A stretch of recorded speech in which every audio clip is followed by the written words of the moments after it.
आतंकी ठिकानों का भांडाफोड़ हुआ है। आपको बता दें कि धनु पैरोल इलाके में एक आतंकी ठिकाना मिला और वहां से कुछ सामान भी बरामद किए गए हैं और ये बताया जा रहा है कि जैश के आतंकी ठिकाने का इस्तेमाल कर रहे थे और आतंकी ठिकाने से कई सामान भी बरामद हुए हैं। कठुआ में आतंकी ठिकाने का भांडाफोड़ हुआ है।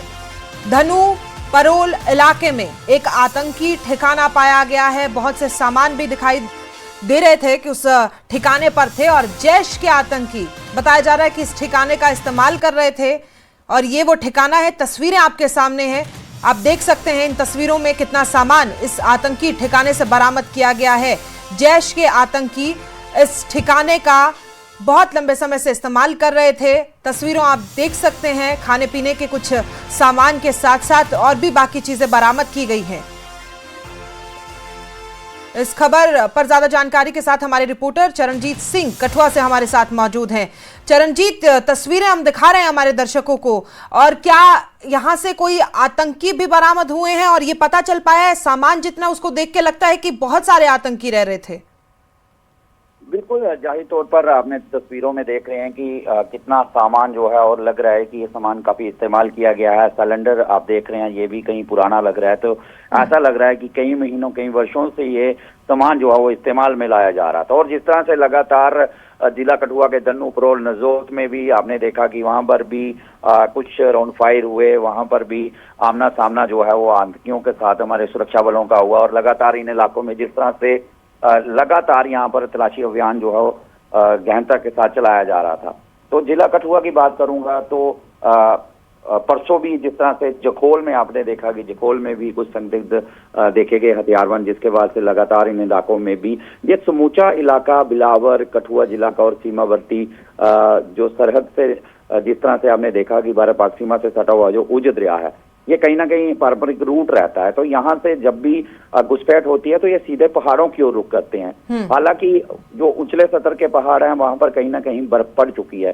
तो ये इस तरह के सेफ जोन, जो सेफ ठिकाने हैं, जो आतंकी हैं, हाइडआउट यहाँ बनाकर कहीं ना कहीं रहते हैं। तो ये साफ तौर पर जिस तरह से सामान दिख रहा है, भारी तादाद में सिलेंडर है और कई प्रकार का सामान है, खाने पीने का सामान इसमें देख रहे हैं। पानी के लाने के लिए जो कहीं ना कहीं बाल्टी यहाँ पर दिख रही हैं, बर्तन यहाँ पर दिख रहे हैं। तो कहीं ना कहीं हाइडआउट मिलना एक बड़ी सफलता देखा जा रहा है। तो कहीं ना कहीं उनके मंसूबों पर कहीं ना कहीं पानी फिरता हुआ नजर आ रहा है। चरणजीत, देखिए हम देख रहे हैं किस तरीके से बर्तनों के साथ साथ बारिश से बचने के लिए तिरपाल वगैरह भी तस्वीरों में दिखाई जा रही हैं, दिख रहे हैं। लेकिन ऐसे में सवाल ये है कि क्या तलाशी के दौरान ये ठिकाना मिला था या इसकी सूचना किसी ने दी थी? बिल्कुल, मैं जिस तरह से बता रहा हूँ कि पिछले कुछ दिनों से, लगभग एक हफ्ते से ज्यादा का समय हो चुका है। धनु पैरोल की बात करना चाहूंगा। पिछले वर्ष भी धनु पैरोल में मुठभेड़ हुई थी, वहां पर भी एक आतंकी को ढेर कर दिया गया। तो ये काफी टफ टेरेन वाला इलाका है, घना जंगली इलाका है। यहाँ पे इस तरह की हो सकता है इस तरह की कई हाइड आउट इलाकों में हो, क्योंकि बिना ऐसे ठिकानों के रहना वहां पर संभव नहीं है, क्योंकि दूर दराज के इलाके हैं। अगर सामान जो है, खाने पीने का सामान भी कहीं उन्हें लेने आना होता है तो पहाड़ों से कई किलोमीटर नीचे आके आना पड़ता है उन्हें। तो कहीं ना कहीं इस तरह के हाइडआउट्स में जो है सामान इन्होंने रखा हुआ है। और बताऊं कि एक हाइडआउट वहां पर मिली थी, वहां पर पहले जो ग्लव्स वगैरह ही मिले थे, कुछ खास सामान नहीं मिला था। लेकिन अब जिस तरह से आज दोपहर को ये धनु पैरोल का जो नजोत केंद्रीय इलाका है, वहां पर ये हाइडआउट मिला है और एक बड़ी उपलब्धि के तौर पर इसे देखा जा रहा है। बहुत शुक्रिया चरणजीत आपकी जानकारी के लिए। तो आप तस्वीरों में जिस ठिकाने को देख रहे हैं, आपको ये बता दें कि पहली दफा तो नहीं है जब इस तरीके का हाइडआउट देखने को मिला है। हाँ, लेकिन ये जरूर है कि इतना सामान पहली बार देखने को मिला है। हालांकि जैसा कि हमारे सहयोगी जानकारी दे रहे थे कि बहुत लंबा रास्ता तय करके खाने पीने की व्यवस्था आतंकियों को करनी पड़ती है और जैश के कुछ आतंकी इस ठिकाने पर रह रहे थे। तो सिलेंडर के साथ साथ जिस तरीके से बहुत लंबे समय तक तस्वीरें देखकर लगता है कि वहां पर वो रहे होंगे, क्योंकि बर्तनों के साथ साथ बाकी सारे सामान भी वहां पर मौजूद है। लेकिन ये बड़ी सफलता, इस ठिकाने का भांडाफोड़ कर दिया गया है।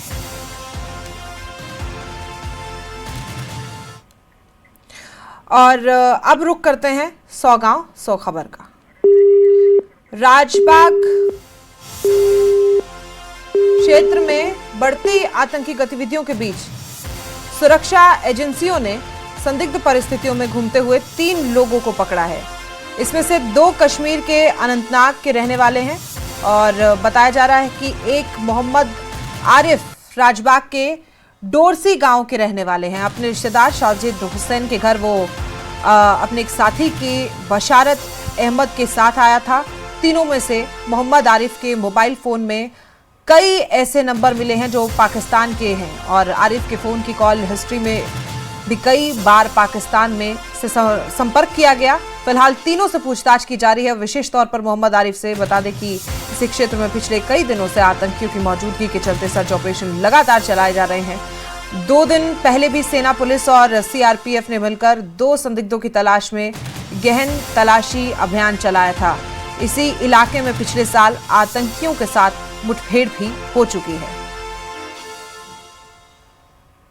थाना क्षेत्र में लगातार बढ़ती हुई आतंकी गतिविधियों के बीच एक बड़ी खबर निकलकर सामने आ रही है। आपको बता दें कि राजबाग थाना क्षेत्र के डोरसी इलाके से सुरक्षा एजेंसियों ने 3 संदिग्ध लोगों को डिटेन किया है। आपको बता दें कि अनंतनाग के रहने वाले मोहम्मद आरिफ अपने एक साथी के साथ डोरसी निवासी साजिद हुसैन के घर पहुंचे और संदिग्ध परिस्थितियों में उन्हें इलाके में घूमते हुए पाया गया, जिस दौरान सुरक्षा एजेंसियों ने उन्हें डिटेन किया। जब पूछताछ की तो जो मोहम्मद आरिफ जो कि अनंतनाग का रहने वाला है, उसके मोबाइल में कई आपत्तिजनक नंबर जो है वो सामने आए हैं। आपको बता दें कि पड़ोसी मुल्क पाकिस्तान के नंबर भी सामने आए हैं, जो कहीं ना कहीं मोहम्मद आरिफ के साथियों को भी शक के घेरे में लाता है। आपको बता दें कि पाकिस्तान के नंबरों के साथ साथ कई अन्य देशों के भी नंबर उसके मोबाइल से मिले हैं। फिलहाल बता दें तो सुरक्षा एजेंसियां लगातार इन तीनों से पूछताछ कर रही हैं। वहीं सूत्रों का कहना है कि उसके मोबाइल में कई बार पाकिस्तान से कॉल आई है। अब आने वाला वक्त में निकलकर सामने आएगा कि किन मंसूबों को लेकर पाकिस्तान के साथ ये मोहम्मद आरिफ बात कर रहा था। न्यूज़ 18 के लिए कठुआ से चरणजीत सिंह। और अब वक्त 100 गांव 100 खबर का। All Jammu and Kashmir Shia Association के अध्यक्ष इमरान रजा अंसारी के आह्वान पर श्रीनगर में प्रदर्शन, ईरान के समर्थन और अमेरिका और इजराइल के विरोध में प्रदर्शन किया गया। आज ईरान से दिल्ली पहुंचेगा छात्रों का पहला जत्था। देर रात दिल्ली में होगी लैंडिंग। भारतीय छात्रों ने सोशल मीडिया के जरिए परिवार को आश्वस्त किया। ईरान से भारतीय छात्रों ने कहा कि हम सुरक्षित हैं, हालात ठीक हैं, मां बाप से परेशान न होने की अपील। करगिल में अंजुमन साहिब जवान की एक ओर से रैली का आयोजन किया गया। ईरान के अंदरूनी मामलों में अमेरिका के दखल के खिलाफ प्रदर्शन। गणतंत्र दिवस से पहले जम्मू और कश्मीर में सुरक्षा का हाई अलर्ट। जगह जगह चलाया जा रहा है चेकिंग अभियान। संदिग्धों पर खास नजर। पुंछ के दिगवार सेक्टर में एलओसी के पास देखा पाकिस्तानी ड्रोन। सेना के जवानों ने पाकिस्तानी ड्रोन पर की 40 राउंड से ज्यादा फायरिंग। पाक सेना की 24 पीओके यूनिट ने लॉन्च किया था। पुंछ के दिगवार में पाकिस्तानी ड्रोन की घुसपैठ को लेकर ग्रामीणों में पाकिस्तान के खिलाफ रोष। ग्रामीणों ने कहा, ऑपरेशन सिंदूर के बाद ड्रोन गतिविधियां बढ़ी हैं।